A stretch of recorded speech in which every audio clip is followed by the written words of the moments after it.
Hopefully you guys have recovered from all the energy in that conversation. You know, it'd be a lot easier if I didn't care. Okay? I wouldn't get all that passionate about it if I didn't care. I care so much for people who just haven't been given the information, for people who just live every day and just think that the norm is the way it is and that there's really nothing they can do about it, when it absolutely 100% that is not the case. So pardon my passion in there, but I hope it gets you thinking. That's really all I can hope. So let's get going on some questions that you have. Yes, sir. Sure. So the question is how do I relate my conversation about the insurance policies and how they work to your experience, which was basically where you were on a trip, you had you thought something was going on with your heart, you went to a hospital, about $6,000 worth of testing later, you had trip insurance that picked up some unexpected costs. Okay, but bottom line, what your comment was the bulk of it was paid by your insurance, by the insurance policies you had, which one was Medicare and the rider was Humana, and you paid like $50 out of the $6,000. That's what you said, and you're wondering how what I talked about in insurance, how that relates to this, how that. Would somebody facing in a situation like that, say it happened to me again, would there be advantage to having a catastrophic coverage? Well, okay, so the question okay, let's clarify this.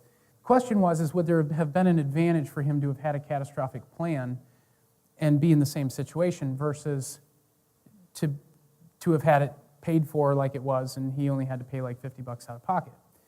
Well, the question is, you really have to go back and say, someone paid that bill. And if a portion of your bill was paid by Medicare, which is $37 trillion underfunded currently, yeah, it would have been better for everyone had you had a catastrophic plan and had $6,000 sitting on the side to pay for the bill yourself out of tax-free dollars. Now everyone's saying, why in the world would I want to pay for it myself when my plan would pick it up?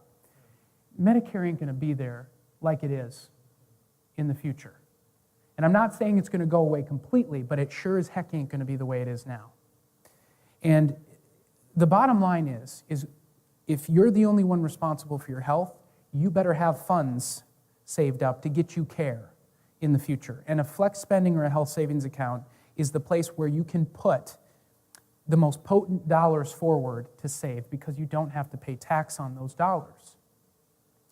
So the way that the conversation works here is I'm sure everyone would prefer that people would have enough money to pay their own medical expenses if they could, opposed to pulling off of a public system which is unsustainable and won't be there anyways.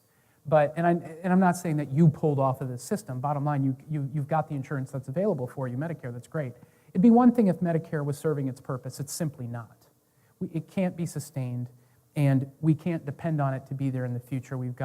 So I would say we need to switch to catastrophic coverage. You're on Medicare, you're not going to go off of Medicare, you're going to be subject to whatever changes happen in Medicare. The only thing that you can possibly change about your situation is what type of rider that you have, what secondary insurance you have, and if that is more catastrophic in nature or not. And it'll probably affect what you pay in premiums, but when Medicare kicks in, things change. Things just simply get different. So it's kind of a little bit of a different situation, but it definitely, you still have control over what your secondary policy is. And you can probably lower what you're paying on a monthly basis by using that flex spending or health savings strategy. $21 a month? Enjoy it while it lasts. That's all I can say. Good for you.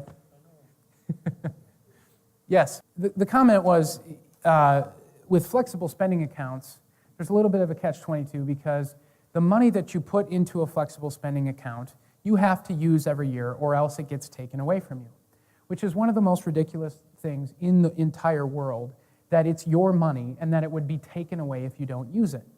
So what it does is it forces people to push the limits, break the rules, and try to spend the money on things they just simply don't need. And I don't understand why it was written that way. I don't know why it's like that. Health savings accounts are not like that at all.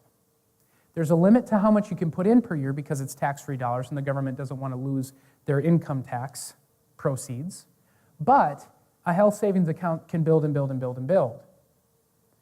So this is where a lot of people choose to go the health savings route opposed to the flex spending route.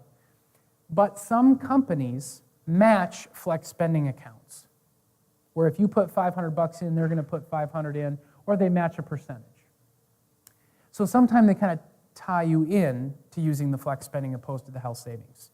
But yes, you need to be aware, if you're using a flex spending account, at least for now, the way the rules are written, you have to spend that money every year, year in and year out. There is no leftovers. And that can be a problem for some people. It would be a good problem to have because it means you're not using it. Okay?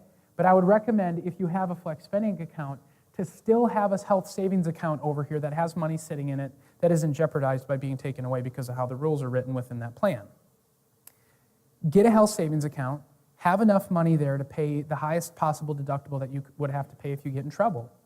And now you have your safety net. And if you want to use a flex spending account within your insurance or within your employer or something like that, then great, use that, but keep the safety net there. An HSA is an ultimate safety net. Let's just put it that way. That's the safest place to have your money. You're not going to lose it. Yes? The comment was that the legislation that passed for the Affordable Care Act, that it eliminated HSAs. No, it didn't. It just cut what you could put in them in half. So an individual used to be able to put into up to $5,000 a year. It's now down to $2,500, and that was just activated this last year. Same thing with families. The family amount went down as well. So it didn't get rid of them. It just drastically changed how much you could actually put away. So we do need to be aware of that. But you can still build it up over a couple years and still have a significant chunk of money in an HSA if something happens. Yes, sir. There are some HSA products out there that do draw some interest, that can be used like an active asset tool. Yes. There aren't too many of them. It's a newer product that's coming out. I would expect that to be more prominent as they become more popular. I predict within 10 years from now, everyone will know what an HSA is, everyone will have one, and that they will be used for investment tools just like life insurance policies. And it may be a lot sooner than 10 years. Yes, absolutely. The question was, how do you decide what health professionals to go seek out when you're currently in a position of you're being on medication, so you're currently being managed, your disease processes are being managed. How do you decide who to go see first, that type of thing? I'll give you a really simple process that you can follow to go find a health professional, okay? You bring your health goals. You write down what you're eating, and you keep a log of it for about a week. You have everything on paper that you can to bring that person information that will give them a snapshot of what is going on in your health and what you want to happen in your health. So they'll have a very clear picture of who you are today and who you want to be tomorrow. Does that make sense? You've got to know those things, and if you don't know them, you cannot expect a health professional to help you no matter who they are, okay? They will also have a series of questions that they know to ask that will fill in the gaps of the information that you may not have put down, okay? The bottom line is there is no one person that you can go to right off the bat that I can tell you who's going to help solve all your problems. Because I don't know exactly what type of issues you have. I don't know what your body's going to respond to, because some of our bodies respond differently to certain things. You need to have a good physical medicine practitioner. Everyone needs one. This is someone who understands the nervous, skeletal, and musculoskeletal systems. Okay? Get a good physical medicine provider. They can help with a lot. I also would recommend having an acupuncturist. Acupuncturists are phenomenal in understanding issues that a lot of people think are sticky, such as allergies, long-term chronic issues that are inflammatory or autoimmune, hormone issues, acupuncturists can help a lot because they're also trained in herbs. Okay? I would also recommend to go seek out a naturopathic doctor.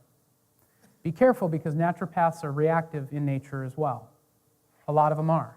Understand, by asking them the right questions, understand what mindset they're in, and you need to put them where they belong in your list of professionals. If they're reactive, treat them that way. So they usually will be your first line of defense if you have something pop up that you weren't planning on. That's the first line of defense instead of necessarily going to the conventional side of things, because maybe they have the tools that are going to help you get to your health goals. There's no one way that I would recommend that you do it. The bottom line is you need to evaluate the lifestyle stuff first, and I would recommend, before you go out interviewing people, that you look at yourself and look at your lifestyle and look at how you're living on a day-to-day basis and ask, have you fully taken control of your health yet? Because if you haven't taken full control of your health yet, no one else can do it for you. You cannot go to anyone and they can't get rid of your high blood pressure. You can't go to anyone and have them get rid of your high cholesterol. That isn't the way your body works. We have to stop thinking that way. Look at what you're doing on a day-to-day basis. Look at your food sourcing plan. Look at your movement plan. Have you gotten the unneeded chemicals out of your home and out of your work and everything that you can possibly do? Once you've done that, you'll find out that the vast majority of the things that were going on in your life will disappear. Your body will heal itself. And then, whatever's left over, then you can team up with a specialist that you like, someone that you connect with. They answer your questions the way that you want to hear them. When you tell them what the health goals are, you will see their eyes light up because they're like, oh my gosh, a patient that actually wants to do something about their health.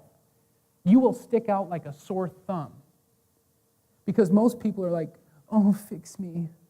Oh, fix me. They walk in the door, oh, fix me. No one can fix you. They can help you fix you, but you will stick out like a sore thumb because you will be probably one of the only people they saw that day that actually thinks that their health is their responsibility, not the responsibility of the practitioner you saw.